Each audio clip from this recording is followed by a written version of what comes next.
she's like I said, she's looking at the socks he left on the floor, or maybe the dish he didn't take to the sink. Okay, so fortunate is the husband, happy is the husband that realizes his wife's harsh and hurtful speech is simply a divine catalytic agent to induce self-evaluation and tshuva.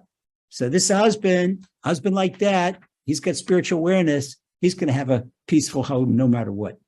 Okay, so we'll do it. This is the true strength in a husband. Okay, so some guys, they say to me that, I can't shut up when her mouth is so nasty, it just run away and tear me up and down. I can't be silent with such a verbal onslaught.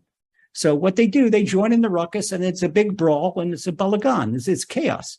So the husband knows, he knows. I never knew a husband to win an argument with a wife. You can't do it. Okay, take it, guys. You cannot win an argument with her. Okay, she can outspeak you. She can argue you. If she's in the Harvard Debating Society, you're going to lose, and you're debating against her. Don't debate against another woman. Okay, maybe another man. That's all. All right. So what do guys do?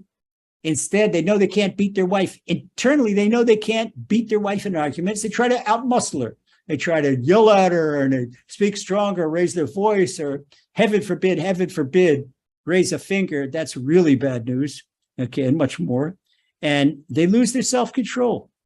And it takes a lot more self-control to keep one's mouth closed in face of a verbal onslaught than it does to chop through a stack of bricks. That's not real strength. Real strength is when a person can avoid an argument and a person can control himself and keep his mouth closed in the argument.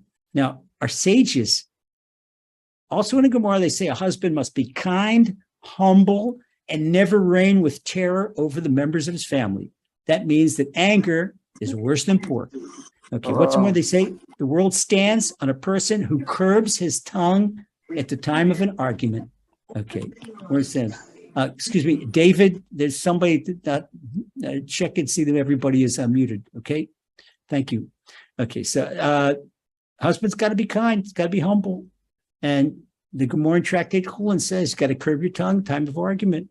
So the Rambam, this is religious law, Jewish religious law. He says that a husband must honor his wife more than he honors his own body, and love her as he loves himself. And he should spend on her whatever he can afford, what he's financially capable of, and not be a cheapskate.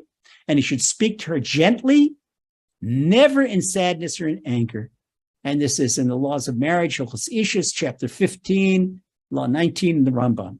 So if a wife is transgressing religious laws, suppose a wife's doing something wrong. She's making transgression of Torah, she's slandering someone, and it's going against the laws of slander, Lashon Hara.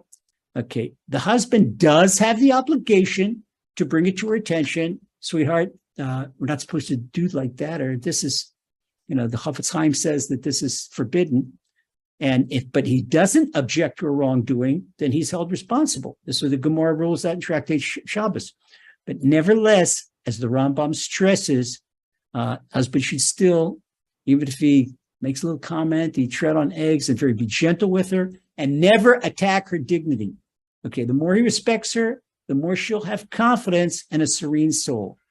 Okay, girls, don't smile too much because you're not absolved of responsibility. This is your responsibility. Now we turn the coin over, and maybe the wife herself is a Torah scholar, and maybe she's familiar with the Baal Shem Tov's teachings.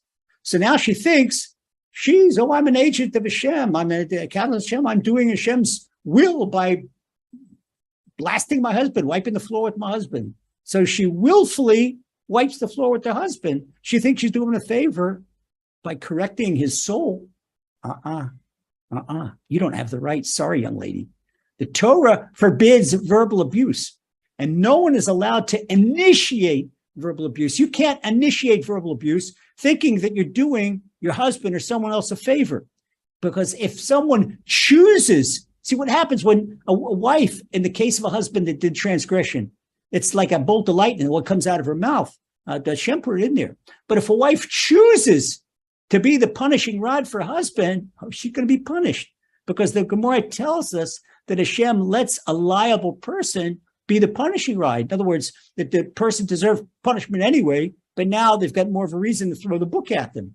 Okay, so the Gemara reminds us that Hashem channels punishment by way of guilty people, that they already deserve to be punished. So wife should never, ever willfully use a whip of any kind, verbal or otherwise, against her husband, because you're not your husband's executioner. Now, that sounds like a hard word, executioner, but the verbally abusive wife, you know what she does? She murders her husband's self-confidence. She murders his joy, and she murders the family's income. Now, many women complain that their husband don't have enough money. I get letters like this all the time. Okay, Rabbi Nachman of Breslov says like this. He says, if a woman curses her husband, heaven forbid, she's going to end up in poverty. Rabbi Nachman makes a statement, boom, right like that's a statement of fact. And this also in Sefer Midas, the book of character traits, about money on clause 32. So person said, how can this be?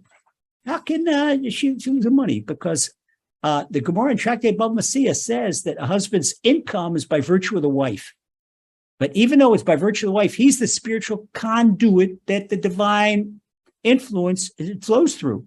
And so it's like keeping that pipe clean is like a flow of fresh water. So when the wife disparages the husband, she disparages the pipe of abundance. She makes like a rusty pipe or a dirty pipe or a clogged pipe. And when he doesn't get when he doesn't get the abundance, it could very well be her fault. And even if the wife is the breadwinner and the husband learns, or the husband is a what do they call him? He's the home, he takes care of the children. He's a domestic husband. It doesn't matter. It doesn't matter, because spiritually, because they make up their souls, that he is going to be